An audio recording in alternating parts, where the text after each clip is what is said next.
కదా పునఃశంకరధాంగకల్పకధ్వజారవిందాం కుశవజ్రలాంఛనం త్రివిక్రమత్వచ్చరణాంబుజద్వతిం మదీయమూర్ధనానమలం కరిష్యతి. అత్యంత పవిత్రమైనటువంటి ఈ పుష్యమాసంలో శుభోదయ వేళలో దేవదేవుడైనటువంటి శ్రీమన్నారాయణుని, కలియుగ ప్రత్యక్ష దైవమైనటువంటి శ్రీ వెంకటేశ్వర స్వామి వారిని పరిపరి విధాలుగా శరణాగతి చేస్తూ ఉత్తమమైన ఈ పుష్యమాస శుభోదయ సమయాన్ని మనం చరితార్థం చేసుకుంటూ ఉన్నాం. ఈ పుష్యమాసంలో మనందరి యొక్క ప్రధానమైనటువంటి కర్తవ్యం ఆ గోవిందుడి యొక్క ఆరాధన.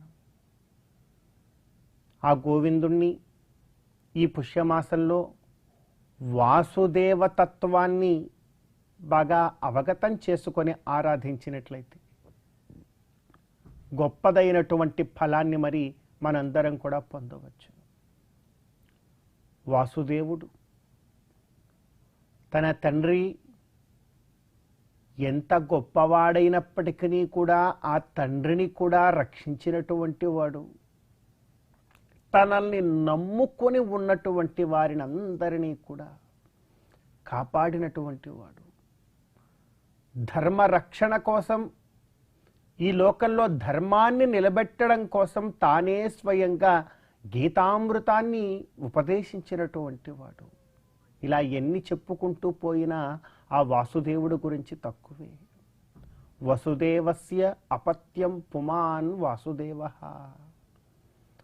ఆ వాసుదేవుణ్ణి ఎంతగా ఆరాధించాలో ఈ మాసంలో తత్వాన్ని ఎరింగి మనం ఆరాధించాలి అని ఈ పుష్యమాసపు తత్వం మనందరికీ కూడా చెప్తూ ఉన్నది. అందుకే ఒక్క కోరిక కోరుదాం వాసుదేవుణ్ణి. కదా పునః శంకరధాంగకల్పకధ్వజారవిందాం కుశవజ్రలాంఛనం. కదా, ఎప్పుడు ఒక్కసారి వెళ్ళి వాసుదేవుడి యొక్క దివ్యమంగళ విగ్రహ రూపాన్ని మనం దర్శించిన తరువాత మన జీవిత క్షణాలు ఎలా ఉండాలి అంటే మరలా మరలా కథా కథ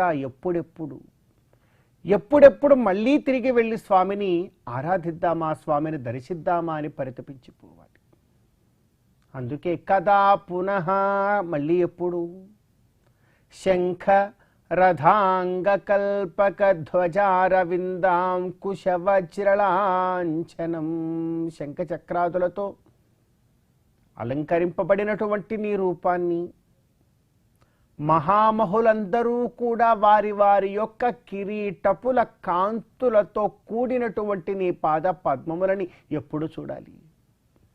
కదా పునః శంకరధాంగకల్పకధ్వజారవిందాం కుశవజ్రలాంఛనం త్రివిక్రమ త్వచ్చరణాంబుజద్వయం. ఓ త్రివిక్రమ, ఆయనే కదా త్రివిక్రముడు కూడాను.